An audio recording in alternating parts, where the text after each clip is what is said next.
Right, எல்லாம் எப்படி இருக்கிறீங்க? ரைட், நான் இன்றைக்கு உங்களுக்கு வரலாறு பாடம்னு சொல்கிற நேரமே உங்களுக்கு கிளாஸுக்கு டீச்சர் வந்தோடனே கொஞ்சம் கண்ணை சிமிட்டுறமா தூக்கம் வந்து வர கலக்கம் இருக்கு.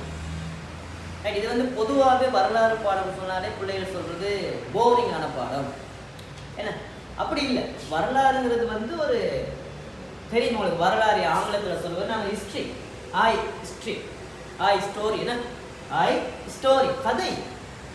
எங்கடா முன்ன காலத்து கதை. அதை நாங்கள் எப்படி படிக்கணும்? கதையை நாங்கள் எப்படி படிப்போம்? தூங்கி படிப்போமா? இல்லை, நல்ல இன்ட்ரெஸ்டாக படிக்கணும் கதையை. அப்படி கதைகளை இன்ட்ரெஸ்டாக படித்து நாங்கள் வரலாறு தெரிஞ்சுக்கிறோம். அது ஒரு டைமிங் மெஷின் மாதிரி. நாங்கள் முன்னோக்கி போகணும். முன்ன காலத்தில் எப்படி மன்னர்கள் இருந்தாங்க, முன்ன காலத்தில் மக்கள் எவ்வாறான தொழில்களை செஞ்சாங்க, இது சம்பந்தமான ஒரு கதை. ரைட், அந்த மாதிரி நாங்கள் உங்களுக்கு தெரியும், நாங்கள் 6ல இருந்து 11 வரைக்கும் ஸ்கூலில் ஹிஸ்ட்ரி பாடம் படிக்கிறோம். ரைட், ஒரு சிலர் நல்ல இன்ட்ரெஸ்டாக படிப்பீங்க, ஒரு சிலருக்கு வந்து போரிங்.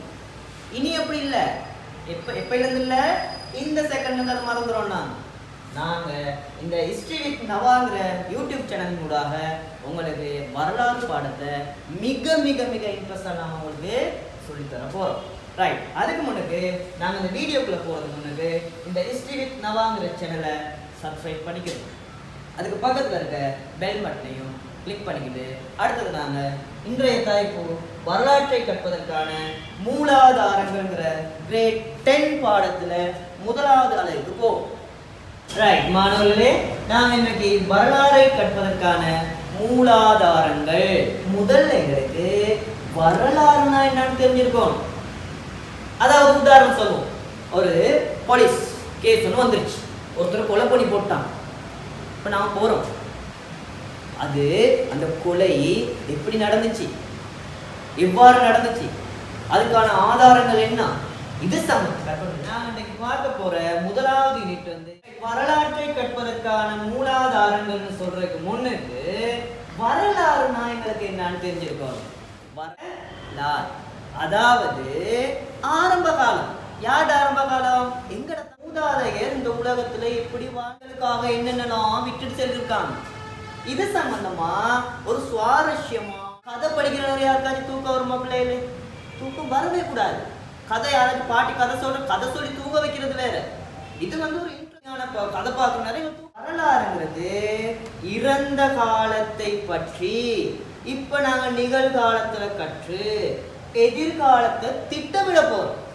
அப்படி எதிர்காலத்தை திட்டமிடுறதுக்கு எங்களிடம் முன்னால வாழ்ந்தவங்க அவங்க எப்படி வாழ்ந்தாங்க, என்ன மாதிரி வாழ்ந்தாங்க, எங்களுக்காக என்னென்ன விட்டுட்டு போயிருக்கிறாங்க, அது சம்பந்தமா நாங்க ஒரு சுவாரஸ்யமா படிக்க போறோம். ரைட், படிக்கிற நம்மளுக்கு உதாரணத்துக்கு எங்க கையில ஒரு டைமிங் மெஷின் இருக்குன்னு வைங்களேன். நாங்க அதை சுத்தி ஒரு 10 வருஷத்துக்கு முன்னுக்கு போறோம், ஒரு 100 வருஷத்துக்கு முன்னுக்கு போறோம், ஒரு 200 வருஷத்துக்கு முன்னுக்கு போறோம், ஒரு 1000-2000 வருஷத்துக்கு முன்னுக்கு போறோம். எப்படி இருக்கும் கொஞ்சம் யோசிச்சு பாருங்க பார்ப்போம். ரைட், அந்த மாதிரி தான் இது. அப்போ வரலாறு நாம படிக்கிற நாம மிகவும் ஒரு சிறப்பான தனித்துவமான ஒரு மனிதராக வரலாறு படிக்க நம்ம எப்படி படிக்க போறோம், அதுக்கு என்னென்ன அந்த வகையில இந்த தலைப்பை நீங்க பார்த்திருப்பீங்க, வரலாற்று மூலாதாரம். வரலாற்று மூலாதாரம் நான் முதல்ல சொன்ன மாதிரி ஒரு கொலை ஒன்று நடந்திருக்கு. ஒரு போலீஸ்காரன் வந்து பார்க்குறாங்க, ஒரு கொலையில வந்து போலீஸ்காரன் என்ன மேல தேடுவாங்க, ஆதாரமாச்சும் எழுதி வச்சிருக்காங்க. என்னமாச்சும் யாராச்சும் கண்ணுல போட்டிருக்காங்களா, இல்லாட்டி கத்தியால குத்தி இருக்கிறாங்களா, இல்லாட்டி கல்லால அடிச்சிருக்கிறாங்களா, இல்லாட்டி அவரா ஏதாச்சும் எக்ஸிடென்ட் ஆகி இல்லாட்டி இறந்துருக்கிறாரா, அது சம்பந்தமான ஆதாரங்கள்லாம் எடுப்பது. அந்த கொலைக்கான முன்ன காலத்துல எங்கட மக்கள் எங்களுக்காக விட்டு சென்ற விடயங்கள், ஆதாரங்கள், மூல ஆற்றை கற்பதற்கான மூல. அந்த வகையில இலங்கையில இருக்கிற வரலாறை படிக்கிறதுக்கு நாங்க 2 ஆதாரங்களாக பிரிக்க. இப்ப நான் சொன்னேன் எழுதி வச்சிருக்கிறாங்கன்னு சொல்லி, இந்த எழுதி வச்சிருக்கிறத இலக்கிய மூலாதாரங்கள்னு பார்த்து விட்டு சென்றப்போ நாணயங்களா இருக்கட்டும், கல்வெட்டுக்களா இருக்கட்டும், ஓடுகளா இருக்கட்டும், மண்ட ஓடுகளா இருக்கட்டும், எலும்பு கூடுகளா இருக்கட்டும், இதெல்லாம் இந்த இலக்கிய மூலாதாரங்கள் சொல்றதுக்கு தொல்பொருள் மூலாதாரங்கள் சொல்ற இருக்கு. அடுத்து பார்ப்போம் இலக்கிய மூலாதாரம். சொன்ன மாதிரி எழுதி வச்சது இந்த பாருங்க தந்திருக்கிறேன். கடந்த காலத்தில் மனிதர்களால் எழுதப்பட்ட நூல்கள் மற்றும் ஆவணங்கள் வழங்கும் சான்றுகள் தான் இலக்கிய மூலாதாரம். இப்ப நாங்க டைரி எழுதுற பழக்கம் இருக்கும் தானே, அந்த டைரி எழுதுற பழக்கம் வந்து ஒரு பிற்காலத்தில் உள்ளவங்களுக்கு ஒரு இலக்கிய மூலாதாரம். இப்ப நாங்க இருக்கிற மாதிரி போன்ல எழுதி வைக்கிறதோ, அதன் காலத்துல எப்படி எழுதியிருப்பாங்க, ஓலைச்சுவடிகள். அந்த ஓலைச்சுவடிகள் எழுதப்பட்டது தான் எங்களுக்கு ஒரு வரலாற்று ஆதாரம், மிக முக்கியமான ஆதாரம். இந்த வரலாற்று ஆதாரம் உதாரணத்துக்கு எங்க நாட்டிலே இருக்கிறாங்க தானே, இப்ப நாங்க இருக்கிறோம், நாங்களே எழுதி வச்சிருந்தா அது எங்களுக்குரிய எங்க நாட்டிலேயே எழுதப்பட்டது. அதை நாங்க சொல்றது உள்நாட்டு இலக்கியம், உள்நாட்டு இலக்கிய மூலாதாரம். இதே நாங்க போறோம், அங்க போயிட்டு யூடியூப்ல எடுத்து போட்டிருப்போம், இன்ஸ்டாகிராம்ல போடுவோம். அது அங்க உள்ளதை நாங்க எடுத்து போட்டா எங்க நாட்டில் உள்ளவங்களுக்கு அது ஒரு ஆதாரம் தானே. பாருங்க வெளிநாட்டுக்கு போயிருக்கிறாரு, அது அங்க உள்ளதை பார்க்க. அந்த மாதிரி பண்டைய காலத்துல எங்க நாட்டுக்கு வெளிநாட்டுல இருந்து வந்து செஞ்சிருக்கிறாங்க, வந்து எங்க நாட்டுல இருக்கிற புதுமையான விஷயங்களை பார்த்து கதைச்சிருக்கிறாங்க, வித்தியாசமான அனுபவங்களை பெற்றிருக்கிறாங்க. இதுகளை அவங்க எடுத்ததுக்கு மிக முக்கியமான ஒரு ஆதாரம். எங்க நாட்டு வரலாற்றை கட்டி எழுப்புறதுக்கான ஒரு சிறப்பான என்ன செய்யறோம், அதை நாங்க அதன் மூலமாக வரலாறு சிறப்பான முறையில உங்களுக்கு தெரிஞ்சிருக்கும். வரலாறுனா என்னன்னு சொல்லி கொடுத்துருக்கிறேன் உங்களுக்கு. வரலாற்றை கற்பதற்கு மூலாதாரங்களை ரெண்டா பிரிச்சோம். ஒன்று சொல்லுங்க பார்ப்போம். இலக்கிய மூலாதாரம், அடுத்தது தொல்பொருள் மூலாதாரம். இலக்கிய மூலாதாரத்தை நாங்க எப்படி பிரிச்சோம், இலக்கிய மூலாதாரம். அடுத்தது வெளிநாட்டு இலக்கிய மூலாதாரம். சிலர் எப்படித்தானே நாங்க வெளிநாட்டுக்கு போயிட்டு வந்து நாங்க என்ன செய்யறோம், அங்க உள்ள அனுபவங்கள் எல்லாம் பார்த்துட்டு வெளிநாட்டுக்கு போயிட்டு வந்தவங்க கிட்ட நாங்க கேட்டு தெரிஞ்சுக்கொள்வோம். அப்ப வெளிநாட்டு இலக்கிய மூலாதாரத்தை நாங்க ரெண்டா இலங்கைக்கு வருகை தந்து எழுதிய இலக்கியத்துக்கு வருகை தராமல் இலங்கைக்கு வந்தவர்கள்ட்ட கேட்டு அந்த வெளிநாட்டுல உள்ளவங்க எழுதின மூலாதாரம். இதுகளை வச்சு நாங்க என்ன செய்யறோம், எங்க நாட்டு வரலாறு தெரிஞ்சுக்கணும். பாருங்க அழகா தந்திருக்கிறேன் உங்களுக்கு. மூலாதாரங்கள் என்பவை கடந்த காலத்தை பற்றிய தகவல்களை வழங்கும் அடிப்படை ஆதாரங்கள். மூலாதாரங்கள் மனிதர்களால் எழுதப்பட்ட நூல்கள், குறிப்புகள், இதுதான் சொல்றது இலக்கிய மூலாதாரம். இப்ப நாங்க பார்க்க போறது உள்நாட்டு இலக்கிய மூலாதாரம். நம்ம நாட்டிலே உள்ள நாட்டுல நிறைய நூல்கள் இருந்தாலும் எங்க நாட்டுல இருக்கிற ஆரம்ப கால வரலாற்றை தெரிஞ்சு கொள்றதுக்கு இருக்கிற மிக முக்கியமான நூல் வந்து தீபவம்சம். இப்ப நாங்க உதாரணத்துக்கு நம்மளோட ஸ்கூல்லையோ இல்லாட்டி ஏதாச்சும் ஒரு வைபவங்களையோ முதலாவது என்ன செய்வாங்க, மங்கள விளக்கு ஏற்றுவாங்க, ஒரு தீபம் ஒண்ணு ஏற்றுவாங்க. நீங்க அப்படி நினைச்சுக்கொள்ளுங்க, வரலாறு படிக்கிறதுக்கு நாங்களும் ஒரு தீபத்தை ஏற்றினது தீபவம்சம். அவங்க கேள்வி கேட்கலாம், இலங்கை வரலாற்றை அறிய உதவுற முதலாவது நூல் எது? சேசுநாதனை தீபமேற்று சொல்லி தீபவம்சம். ஆனா என்னன்னு கேட்ட ராசா, அந்த தீபவம்சம்ங்கிற நூல் ஸ்வீட், அதை வச்சு எங்களுக்கு முழு வரலாறையும் தெரிஞ்சு கொள்றது வந்து கஷ்டம். யாராச்சும் ஒரு கதை சொல்லி அறக்குறையா சொன்னா எங்களுக்கு கதை விளங்குமா? இல்ல, பூரணமான ஒரு கதையை சொல்லணும். அப்ப அடுத்து வராரு, நீங்க என்ன தீபவம்சத்துல அறக்குறையா எழுதிருக்கிறீங்க, நான் பாரு ஒரு மெகா சீரியல் எழுத போறேன் அப்படின்னு சொல்லி யாரு எங்கட மகாநாபத்தேரர் என்ன செய்யறாரு கேட்டால் மகாவம்சத்தின் முதலாவது பகுதி எழுதுறாரு. இப்ப அவருக்கு தெரிஞ்சிருச்சு, தீபவம்சத்துல நிறைய குறைபாடுகள் இருக்குது, இந்த குறைபாடுகள்லாம் நிவர்த்தி செஞ்சு நான் நல்ல ஒரு கதையை கொடுக்க போறேன், நல்ல சுவாரஸ்யமான கதையை கொடுக்க போறேன். அதுக்கு அவர் நிறைய இடத்துல தகவல்கள்லாம் பெற்றுக்கொள்றார். அப்ப அவர் எங்க வாழ்றாருன்னு கேட்டால் மகாநாபத்தேரர் அனுராதபுரத்துல இருக்கிற மகா விகாரையில இருக்குது. சில பிரிவினா, சுன்ஹாத் பிரிவினா, திக்சந்த செனவியா பிரிவினா, இப்படி பிரிவினாக்கள்லாம் இருக்குது. அதுல திக்சந்த செனவியாங்கிற பிரிவினாவில தான் இந்த மகாநாபத்தேரர் வாழ்றாரு. இவர் அங்க இருந்து ஏற்கனவே பெற்ற அந்த தீபவம்சத்துல இருக்கிற அனுபவங்கள்லாம் பெற்று இவர் எழுதுறாரு மகாவம்சம். மகாவம்சங்கிற நூலும் தீபவம்சங்கிற நூலும் கிட்டத்தட்ட ஒரே மாதிரியான விளக்கங்கள காரணமும் இருக்கு, நான் அதை பிறகு சொல்றேன். அதை விட இந்த தீபவம்சம் இருக்கு தானே, அது வந்து கிறிஸ்துக்கு பின் 4ஆம் நூற்றாண்டுல எழுதப்பட்டிருக்கிறார். இந்த 4ஆம் நூற்றாண்டில் எழுதப்பட்ட தீபவம்சம் மகாசேன மன்னனுடைய காலம் வரைக்கும் மட்டும்தான் இருக்கு. அதுக்குரிய தகவல்களை கொஞ்சம் சுருக்கமா தந்திருக்குது. ஆனா மகாவம்சம் நினைச்சிச்சு இல்லை, நாம நல்லா எழுதும், மகாநாபத்தேரர் நல்லா எழுதணும்னு சொல்லி என்ன செஞ்சிருக்கிறாரு, அந்த தீபவம்சத்துல இருக்கிற கருத்துக்கள். அடுத்து அட்டகத்தாங்கிற நூல்கள் இருக்கு. சிகல அட்டகத்தா, வினய அட்டகத்தா, உத்தர விகார அட்டகத்தா. இந்த 3 அட்டகத்தா நூல்களையும் எடுத்து அதுல இருக்க தகவல்களாம் பெற்று இந்த மகாவம்சங்கிற நூல் சிறப்பான முறை.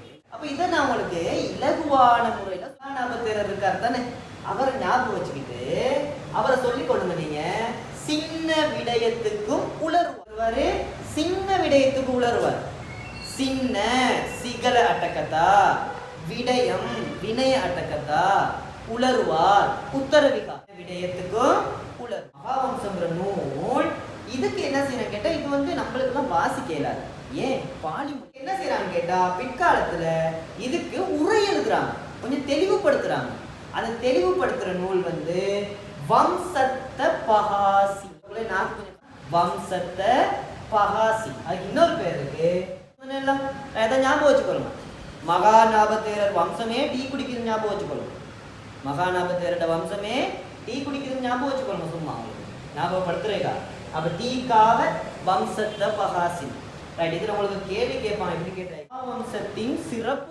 மகாநாபத்தேரர் எழுதப்பட்டது ஒரு சிறப்பாக்களை அடிப்படையாக கொண்டு எழுதப்பட்டதும் ஒரு சிறப்பு தான். அதுல இருக்கிற நூல்கள்ல நல்லா விளங்கிக் கொள்ளுங்க. உலகத்துல இருக்கிற நூல்கள்ல ஒரு நாட்டு வரலாற்றை முழுமையா அறியக்கூடிய நூல்கள் குறைவு. ஆனா எங்க நாட்டுல இருக்க மகாவம்சம் டொப்ல இருக்குது. உலக வரலாற்று அறியக்கூடிய நூல்கள்ல மகாவம்சம் சிறப்பான ஒரு தொடர் இலக்கியமாக காணப்படுது. அது எங்களுக்கு மிக முக்கியமான ஒரு விஷயமாக காணப்படுது. நான் இப்ப சொன்ன சுருக்கத்தை உங்களுக்கு திரும்ப திரும்ப வீடியோ போட்டு என்ன செய்யலாம், அழகா பார்த்து கொள்ளலாம். ரைட், இதை நீங்க பார்த்து கொண்டா அதை அப்படியே திரும்ப திரும்ப கேட்டுக்கொண்டா எக்ஸாமுக்கு என்ன செய்யலாம், கூடிய அளவிலான புள்ளிகளை எடுக்கலாம். ரைட், அடுத்ததை பார்ப்போம். நாங்க மகாவம்சத்துல சொல்லப்பட்ட கருத்துக்கள் அடுத்தது என்ன கேட்டா, கல்வெட்டுக்களின் மூலமாகவும் எங்களுக்கு உறுதிப்படுத்திக் கொள்ளக்கூடியதாக இருக்கு. நான் முதல்ல சொன்னேன், இப்போ எக்ஸினான் யாராச்சும் எழுதி வச்சிருந்தா அதை பார்த்தா ஐயோ இது போய் அப்படின்னு நினைச்சிருக்கோம். ஆனால் நம்ம போயிட்டு பார்க்குறோம், ரைட், உண்மையில அந்த இடத்துல எக்ஸிடன் நடந்திருக்கு. அந்த மாதிரி எழுதி வைத்தவைகள் அங்கே எங்களுக்கு தொல்பொருட்கள்ல ஆதாரப்படுத்தக்கூடியதாக இருக்கிறனால எங்களுக்கு உண்மையா அது சிறப்பான நூலாக காணப்படுகிறது. ரைட், நான் இவ்வளவு நேரம் சொன்னது உங்களுக்கு நல்லா தெளிவா விளங்கியிருக்கோன்னு நினைக்கிறேன். விளங்கணும். ரைட்டா, இதை நாங்கள் இதை தெளிவா பார்த்து கொண்டாதான் எங்களுக்கு எக்ஸாமுக்கு கூடிய புள்ளிகளை பெற்றுக்கொள்ளலாம். வரலாறு திரும்பவும் சொல்றேன், வரலாறு நாங்க திரும்பி நின்று பார்க்க கடந்த கால அனுபவங்களை நிறைய பெற்றுக்கொள்ளலாம். கடந்த கால அனுபவங்கள் தான் எங்களுக்கு அடுத்தடுத்த வெற்றிகளை உறுதிப்படுத்தும். அனுபவம் இல்லாத ஒரு வேலையை செய்ய போனா கஷ்டப்படுவோம். அப்ப நிறைய முன்ன காலத்துல மன்னர்கள் செய்த அனுபவங்கள் இருக்கு, நிறைய வேலைகள்.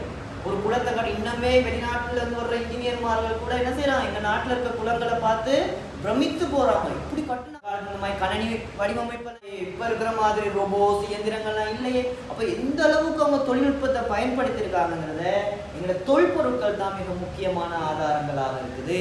அந்த வகையில இப்ப இலக்கு பார்க்க போறது தொல்பொருட்கள். நம்மளுக்கு என்னன்னு தொட்டு பார்க்கக்கூடியது என்னது, தொட்டு பார்க்கக்கூடியது தொல்பொருட்கள். அப்ப நிறைய இருக்குது அந்த காலத்துல உள்ளது. கல்வெட்டுக்கள் இப்ப மாதிரி தமிழ்லாம் இல்ல, பிராமி கல்வெட்டுக்கள், பிராமி எழுத்துக்கள் தான் எழுதப்பட்டிருக்குது. அதுவும் எக்ஸாம் கேட்டிருப்பாங்க கேள்வி உண்டு. பண்டைய காலத்துல கல்வெட்டுக்கள் எந்த மொழியில எழுதப்பட்ட எழுத்துக்கள்.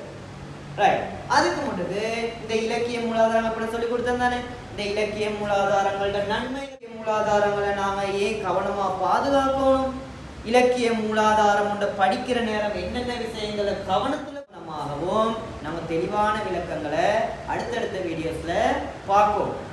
சரியா, ஒரு சின்ன வீடியோ தானே இது. அப்ப இந்த வீடியோல நான் உங்களுக்கு இன்னைக்கு சொல்லி கொடுத்துருக்கிறேன் வரலாற்று மூலாதாரம்னா என்ன, வரலாற்று மூலாதாரங்கள்ல இலக்கிய மூலாதாரம், தொல்பொருள் மூலாதாரம், மூலாதாரங்கள்ல தீபவம்சம்னா என்ன, மகாவம்சம்னா என்ன, அது எந்த காலப்பகுதியில் எழுதப்பட்டுச்சு, அதே மாதிரி தொல்பொருள்னா என்ன அப்படிங்கிற விஷயத்தை மட்டும்தான் இன்னைக்கு. அதுக்கு அடுத்து நாம பார்க்க வேண்டியது ஒரு இலக்கிய எல்லாமே இலக்கிய மூலாதாரம், எல்லா இலக்கிய மூலாதாரம் இல்ல. அப்ப இலக்கிய மூலாதாரத்துக்கு சொல்லி சில பண்புகள், இலக்கிய மூலாதாரத்துக்கு சொல்லி சில பண்பு, யார் எழுதுனதுங்கிறது முக்கியம், எப்ப எழுதுனாங்கிறது முக்கியம், அதுக்குரிய தகவல்களை எங்கேயாச்சும் இருந்து எடுத்திருக்காங்களா, எப்படி எடுத்திருக்காங்கிறது முக்கியம். இதெல்லாம் தெரிஞ்சுக்கிட்டு தான் அது இலக்கிய மூலாதாரமா? அது உண்மையிலேயே வரலாற்றை சொல்லுதா? இதை எங்கேயாச்சும் காப்பி பண்ணி பொய்க்கி போட்டிருக்கிறாரா? அவரோட நோக்கம் என்ன? இது சம்பந்தமா நாங்க அடுத்தடுத்த வீடியோஸ்ல சிறப்பா பார்ப்போம். ரைட்ல எல்லாம் இன்னைக்கு நான் உங்களுக்கு விளங்கப்படுத்தின விஷயத்தை நல்ல தெளிவா திரும்பவும் இந்த வீடியோவை பார்த்து பழகிக்கொள்ளும். அடுத்தது தொடர்ச்சியான வீடியோக்கள் உங்களுக்கு வரணும்னு நினைச்சீங்கன்னு சொன்னால் திரும்பவும் சொல்றேன், இந்த வீடியோவை சப்ஸ்கிரைப் பண்ணிட்டு பக்கத்தில் இருக்க பெல் பட்டனையும் கிளிக் பண்ணிக்கொள்ளுங்க. ஓகே பிள்ளைகளா, நன்றி.